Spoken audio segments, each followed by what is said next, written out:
I started playing, the first instrument that I played actually was the piano. And when my family was living in Pennsylvania, we had a piano, and my mom and I took lessons when I was about 5. So we took lessons for a year, and I kind of learned some basic stuff on the piano. The thing I remember mostly about it was sitting on the stool and going around. They had this stool that you turned it around to make it go up, and you turned it around to make it go down. And I did that a lot, probably more than I played the piano, but I still learned a couple of things. Well, then my family, after like a year or so, we moved to Florida, where I did most of my growing up. When I was 7 when we moved to Florida, and we didn't have a piano anymore, so that was it for piano lessons. Then I think the next thing I wanted to play the violin. I really I wanted to be a violin player. I had a neighbor who did a Liberace act, right? So I was playing his brother George playing the violin. I got my parents gave me, like, for Christmas or my birthday or something, it was a cardboard violin, right? It played, it had strings on it and everything, but I made the mistake of trying to tune it up, and I tuned it up and broke it, and the back broke.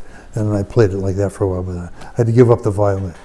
So that was it for the violin. And then, in elementary school, they were going to start a band. It's like the band guys came by with instruments, and I said, I want to play. What should I play? Well, the saxophone is easy. All right, I'll learn the saxophone because it's easy. And I stuck with it. It's like, it starts out easy, it gets hard, but then it gets easier. So I was told that the saxophone is easy, but it's like anything. Like, you can make some noises on it. I mean, it's probably easier to make a noise on it, like a high note on it, than it is on the trumpet. The trumpet, you have to practice it every day to keep your lip up, keep your chops up. And so, I can lay off the saxophone for a week and not really, you probably won't notice that I haven't been playing for a week. When I first started playing it, we're reading music, we're learning to read, and I took some private lessons, and played in the school band, and I read the marches. The thing about playing in the school band is you're playing marches, So what the saxophone playing is, what alto sax, I was playing alto sax. So what you're doing is 3, 4, bop, bop, bop it up, bop, bop, bop, bop it up, bop, bop, bop, bop it up, bop, bop, that kind of stuff. And it was like, I have to practice this? Yeah, I have to practice it, but it was boring, I really didn't really get into the saxophone. I mean, I got some facility on it just by playing in the school band, like everybody else, I got some facility on it, but it was when I was, I think, 15 or 16, 15 or so. There was 2 guys, a drummer and a guitar player, that were starting a band, an actual garage band that rehearsed in an actual garage. I think it was the drummer's house. And they wanted a saxophone player to play at the drummer's sister's wedding. That was my first gig. And so I got to tell you about this band, right? It was, the drummer had bought a set of drums from an old guy, probably younger than I am now, but an old guy that retired from playing, that used to play on the beach in Clearwater, Florida, where I grew up. And the bass drum had a big picture of a palm tree and a beach, and it said, "The Catalinas." Hey, that was our name, the Catalinas. So anyhow, we practiced, and I remember, there's 3 songs I remember. I remember Guitar Boogie Shuffle, which I didn't have to play because it was a guitar song, and Blue Moon. We played Blue Moon, and we played, I think the guitar player's sister sang a Neil Sedaka song called Little Devil. That was the 3 songs I remember. So it was pop hits of the day. Oh, apparently 2 people got married and nobody got hurt. And that's how the gig went. The actual wedding or the actual playing, I don't remember too much. I remember the rehearsing a bit. But I played with the Catalinas for a few years through high school. We added more horns to the group. We added a bass player, the guy that played a Fender bass. And I was thinking, Fender bass, is that made like out of a car fender? It didn't look like a car fender, but I finally figured that one out. Well, that's just like a guitar, right? Okay, so we had bass guitar, and we added an organ player. He played a Hammond organ, and I recall we had to carry this Hammond organ around when we did gigs, and it was a bear. I mean, it had a tone cabinet that was full of oil, and you had to keep it exactly upright or the oil would spill out of it. And then, of course, I remember we carried it up quite a few flights of steps, which is not fun. And we also then we added 2 more horn players, an alto player and a trumpet player. And like, we got the alto player, said, well, I should probably play tenor. So we ended up, like, my parents actually got me my Selmer Mark VI. Not this one, but pretty much the same year as this one. This belonged to my father-in-law, my wife's father. And it's a really good horn. And my horn was a really good horn too, little did I know. Yeah. So I became the tenor player in the band. So we had 3 horns, bass guitar, and guitar, drums, and organ. That was the band. And I think later on, when I went to college, they got a girl singer. Good. And also the other sax players learned to play guitar at that time. And I was learning to play guitar on my own at the same time. But I didn't get into the electric guitar until pretty much when? The late 60s, I would say. Well, I played like a lot of different instruments with various degrees of facility. Saxophone is my most comfortable. I play all the saxophones. So alto, tenor. Tenor is my main one. Alto, tenor, soprano. I had a saxello. I still have a saxello. I don't play it much anymore. A baritone. I'd love to have a bass sax, but those are real expensive and you don't use them all that much. There's also a sopranino that I would love to. I saw a sopranino. I played a sopranino in Australia in a music store. I thought, I love this, but my wife is never going to. She's never going to agree to me bringing this thing back from Australia, and it was like, I don't know, $2,000 or something. It was not really, in today's terms, it wasn't that much, but it was a lot back then. So I ended up not getting it. I always regret that I didn't get it, but whatever. You have to deal with it. Anyhow, that's the saxophones. And all right, flute. I learned how to play the flute. I took lessons from Charlie Frazier, who used to play with, I believe, Jimmy Dorsey band. And he moved to Clearwater. And his son was actually in the band that I was in. First chair, of course. So he taught me sax. I needed to learn a double. I never wanted to play clarinet until just recently when I inherited a bass clarinet from my brother-in-law's widow. And I could actually get a sound out of it. So from that, I learned to play bass clarinet somewhat.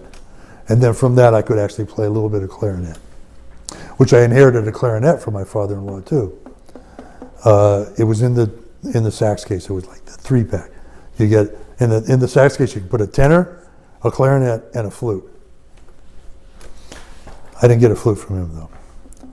Oh, I got a violin from him, which I never play. In fact, it's all in pieces. It's in the garage.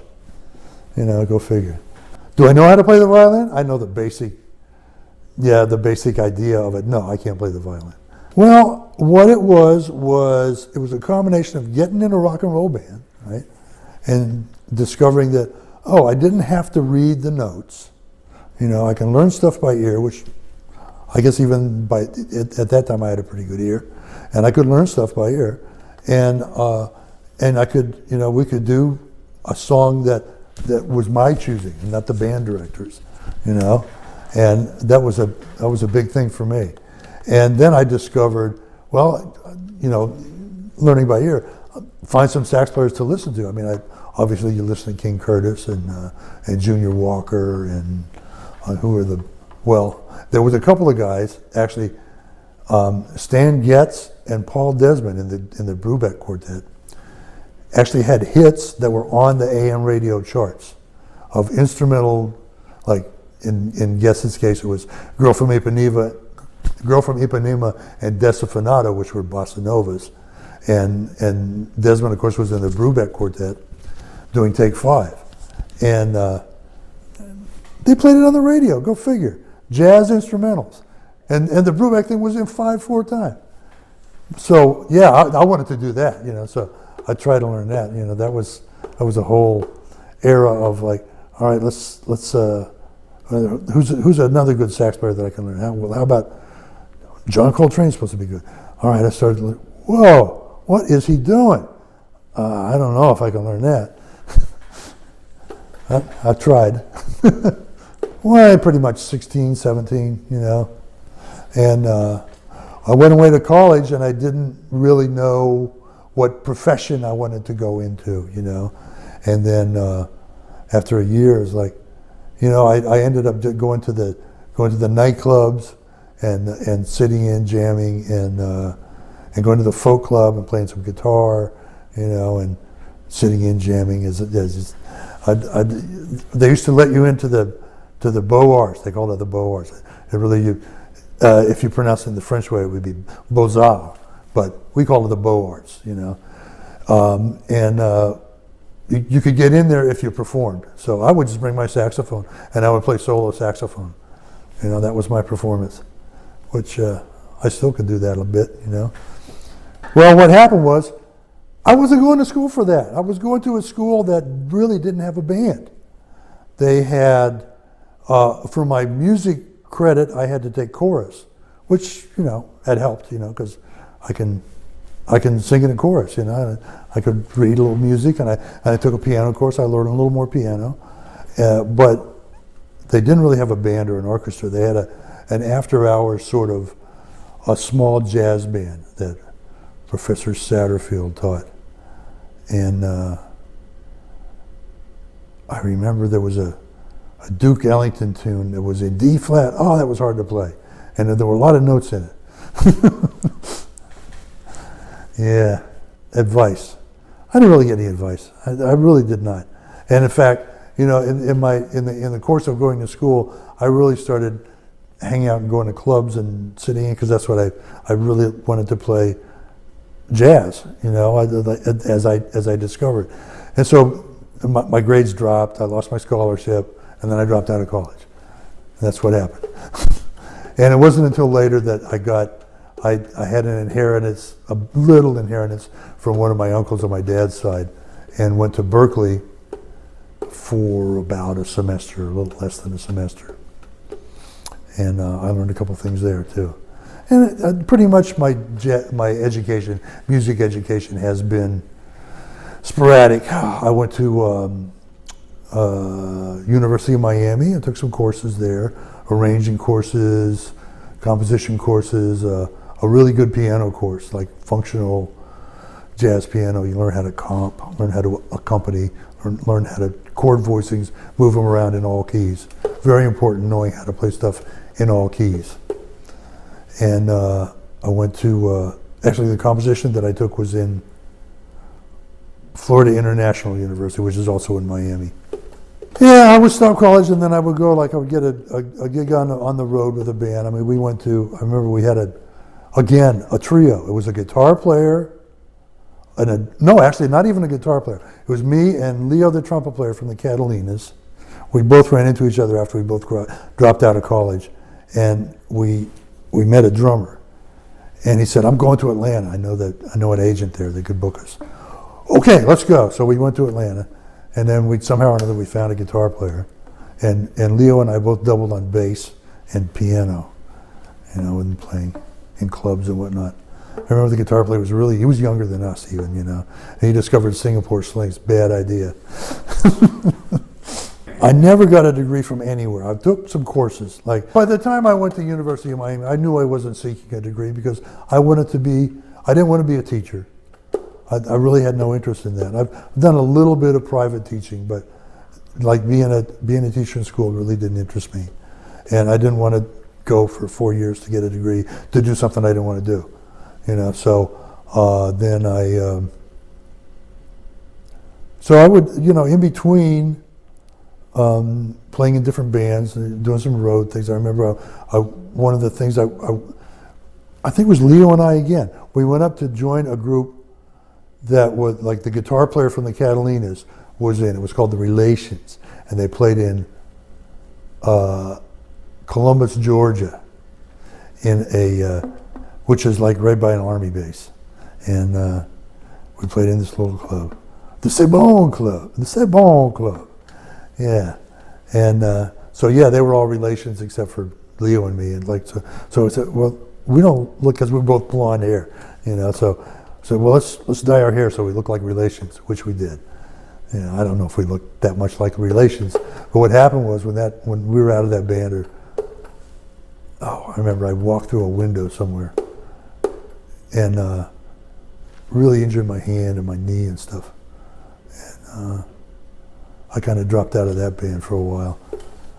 But then I got home, it's like, I got to get this black stuff out of my hair. And I put peroxide on it, right? And it turned it, instead of turning it back blonde again, it turned it red. So I got one of my haircuts, I got a haircut then, trying to get rid of most of that red out of my hair. Crazy. Not many. I remember I was with Hall Notes, right? I've been with them for a few years, and they said, well, this is this new wave thing that's going on. Everybody's getting their hair cut, and they're wearing skinny ties, I said, all right, give me a skinny tie, and all right, cut my hair. Fine. So I cut my hair. That was one of the main times that I actually got my hair cut. And that was in about 1978, 9 maybe. Let me give you a little more history. I joined Hall Notes in 1976. It was right, they had like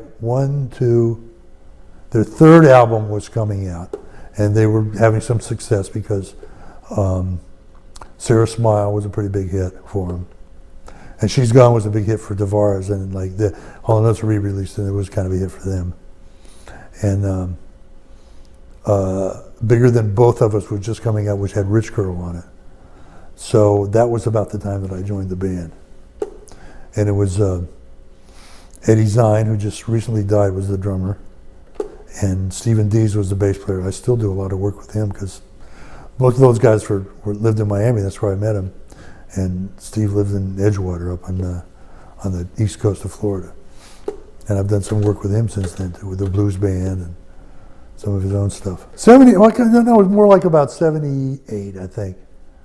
And then kind of after that, let it grow out, and, I just kind of kept it growing. Every once in a while, my wife would say, oh, it's getting real ragged on the ends. I have to cut an inch off. No, don't cut it. So she cuts an inch, and then it grows, whatever. That's what it does, I've had people say, I can't get my hair to grow long. Well, that's because you keep cutting it. Oh, well, no. If you cut it, it grows longer. No, it gets shorter if you cut it. When I was playing, I think this was actually like the year before I joined Hall Notes. I was playing with a band in Miami up by the airport. I was at I don't remember what it was called. Not the Playpen. That was in Fort Lauderdale. Played there too. It was called the Brasserie in North Miami, and there was a band. We used to alternate sets with another band, and the other band, they had a tenor sax player. He was from Canada. He was a French Canadian, and he showed me all those high notes, the high like normally if you read saxophone music, it only goes up to a high F above the staff. Well, he showed me how to play all of the notes an octave above that. It was a revelation to me, So wow, that's great. Thank you very much. And I forget the guy's name. Sorry. I mean, I've received advice that I never listened to, And that's my mom and dad. You should stay in school. You give up this saxophone thing. You're never going to get any work. You'll never be, have any success. Which I had a little success. Come on. All right. My advice. Don't assume that you're going to start out at the top. It's not going to happen. you're going to start out playing a little. Actually, I don't even know what kind of advice I could give to somebody today, because there's hardly any clubs that you can play at and actually learn music. There's, you can't play at weddings anymore because they have a DJ. I mean, if you want to play the saxophone, you do it because you love it, because, you can't count on even making a living at it. I've barely scraped by most of my years of playing. The possibilities of being a saxophone player today. All right, I've seen some young sax players on YouTube that just blow my mind.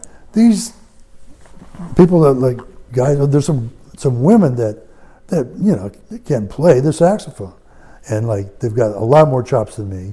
They can read faster than me, and I'm just lucky I've got the gig that I have. I mean, when I was coming up, Jazz Education, I mean, like, all right, there was two places you could go to. You could go to Berkeley, or you could go to North Texas State. Now, North Texas was known more as a big band school, which I really liked the small combos, because more of a chance to solo, because I was really I still am. I love to improvise. That's what I love to do. Berkeley, I got caught in a weird transitionary phase when the dean of, I guess the dean of boys, dean of students, whatever, called all the guys in to the office that had long hair. I mean, my hair was not quite as long as it is now, but it was pretty long, And he's like, well, it's not in keeping with the whole Berkeley vibe, and you have to get your hair cut. And I had already paid my tuition, paid my apartment rent up front and everything. It's like, what am I going to do, quit? All right, I'll get a haircut. That was like the first main time that I got a haircut, and I did not enjoy that. And in fact, it kind of soured me on the Berkeley experience. They put me in all first-year courses, which I had some courses when I went to, what was it called? When I went to college in Florida, it was Florida Presbyterian College at the time, and later changed their name to Florida Eckerd when Jack Eckerd, the drugstore guy, bought it out. And I learned some, basic music theory. Well, in Berkeley, they put me in all first-year courses, and then I managed to get a second-year counterpoint course, and there was a couple of good ensembles that I got in. But that whole, I thought it was a free-thinking kind of school, which I guess it might be, But at the time that I was there, I didn't think so. It's people that I mean, like if you play with a garage band, and then you might go sit in with a band, and if you impress them, they might offer you a job in the band or something, which happened to me when I first moved to Orlando. I went to the main club downtown, which has been through so many name changes, but it remains. It was called, I think, the Blue Note at the time. It was the Beecham, and it was the Blue Note, and it was the Social, but at the time it was the Blue Note. They had a jazz night, so I went there to sit in, and I kind of got cold-shouldered out of that. That for some reason I didn't fit the jazz perception of them. Maybe I didn't know a standard or something that they were playing. I know, like when I play with the jazz group, I really have to concentrate on knowing where the one is by sometimes the drum will just be going all over the place, and it won't have a steady one. So you have to really know, and I didn't have that much experience of playing actual jazz in an actual jazz band. I always listened to it, and I've learned tunes off of records, and I was never really into transcribing solos. In fact, I've got to say the first solo I ever transcribed was after I joined, or before I joined Halla Notes, when I got a tape of all the stuff that I needed to learn to make the audition with him, right? And one of them was the solo in She's Gone, which was by Joe Farrell. He was a well-known jazz player, really good guy, good player. And I don't know if he's a good guy because I never met him. But I learned his solo note for note and transcribed it, wrote it all out, blah, blah, blah, because I knew that was going to be important. It's not an easy solo to play. It covers the entire range of the horn, you know, from the lowest, the next to the lowest note to the next to the highest note. So, all right, I definitely said, you know, I'm going to have to learn this, and I did. And I never minded that. But it's not a kind of solo that you can really even think about anything else, you know, while you're playing it, because it's not easy. I knew some guys. I was living in Miami, right? And I was playing in Wolfgang, which we played at the Brasserie. And but I knew Stephen Dees, which I played on a lot of his demos of his own songs that he had written. And Eddie, of course. I played with Eddie before too, Eddie Zine.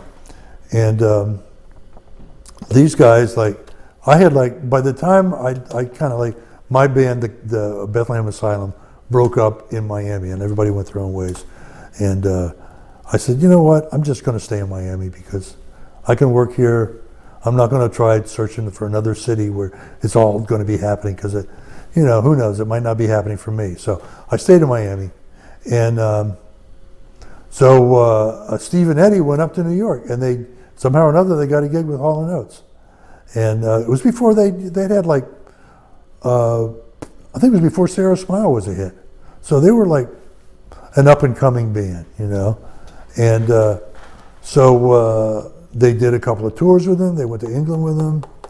And then Daryl and John wanted to add another piece to the group, because they had bass, drums, Daryl played keyboards, John played guitar, another guitar player, another keyboard player, and bass, drums. And so they wanted to add somebody that played Hammond organ and conga drums and saxophone, or mainly saxophone, then Hammond organ, then conga drums. So I said, you know what? I could play the Hammond organ if somebody can turn it on for me, because I never can. There's a trick of turning it on. There's two buttons. You got to hold one button down. Otherwise, you go. So, all right, I'll play the Hammond organ, and then conga drums. Please don't make me play conga drums, because I've tried before. It's in Miami. You got to try that. And every time I try to play them, my hands get all cracked and torn up. I said, I'd rather, you know, save my hands for saxophone and keyboards. So they ended up getting me an electric bongo drum. Anyhow, so I went up. I learned the tunes basically, because I knew I could play piano, you know. So I learned the chords of the songs and got the forms of them down. All the saxophone solos, obviously.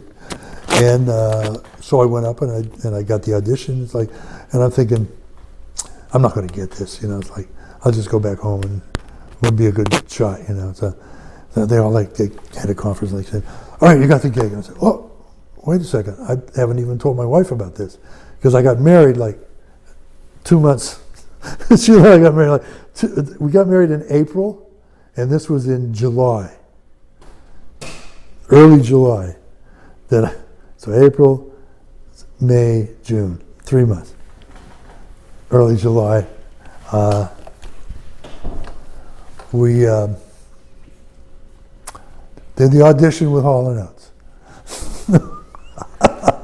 Sheila.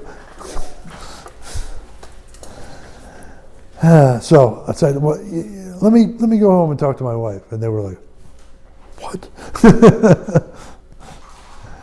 But yeah, so I went home and I talked to my wife, and I said, let's give it a year, you know. And she said, all right, no, I don't want you to do it. You'll be on the road and stuff. I said, let's give it a year and see how it works out. So it's been over 40 years now, and amazingly enough, yeah, we're still married, and I'm still in Hall Notes. Go figure. How about this one? Make a wish. Yeah. I don't know why my father never taught me sax. He never wanted me to learn. It wasn't a girl's instrument. Woman's instrument. So this is the next best thing. They did. I told them I had to go home and discuss it with my wife. You know, and the first thing that she said was like, no, absolutely not. This is my big chance, you know. Let's give it a year. right? Okay, so it's been 40 years more than 40 years then. So I guess it worked out, you know. Every now and then she'll say, I want a divorce. You know, give me a divorce. I said, I'm not giving you a divorce. Get your own divorce. I could give you some advice. I could give budding young saxophone players some advice. Get all the education that you can get, you know, because everything you learn is going to help, right? And also, you know, do everything you can by yourself and take every gig that's offered to you. Every one. You know, I actually turned down some gigs. I was like, you know, I should have really gone on that cruise ship because I would have learned something. But I didn't, you know, I was like, I only want to play jazz, you know. I've very, very seldom played jazz professionally. You know, every once in a while I got a chance, and I just don't do it all the time, you know. I don't only love jazz. I don't love jazz to the exclusion of everything else. You know, I've been getting lately into classical music. Maybe that's just because I'm getting old or whatever. But yeah, I love some of it. You know, and but you got to pick up. It's whatever your ear tells you that you like. And I've listened to stuff that like I tried to like it, but I don't. You know, I'm sorry. I give it a try. You know, like opera. You know, the people that told me that, like, opera's the greatest, man. You love it. I don't love opera. I don't like the way they sing. I don't mind singers. I've just heard a group called, a vocal group. It's an 8-piece group. It's called Room Full of Teeth. And, of course, they're opera trained and all, you know, classically trained. But they're modern, and they do some unusual stuff with their voices. They do stuff that I've heard, like Bulgarian music, like pygmy music, and you know they mush it all together. But you know they're a very accomplished, you know, classically trained group, and I like them. What can I say? I like a lot of guitar players. I like acoustic guitar players. And yeah, I played with Sam Rivers' big band too for years. You know, when I wasn't on the road and when he wasn't out, and he would have a Wednesday rehearsal at the Union Hall normally. And I was surprised when we actually went out and did a couple of gigs, but great. I learned a lot. One of the things that actually got me the gig was that I not only could play saxophone, I also could play keyboards. I could learn stuff by ear. I could sing. You know, they tested me. It's like, can you do a harmony to this? Yeah, I got that. And so yeah, I could sing. I could play some percussion. I would like the what do they call that? The utility guy. You know, everything that, you know, like that one thing that the keyboard player couldn't cover everything, I would play that. Or if you needed a percussion port, I would do that.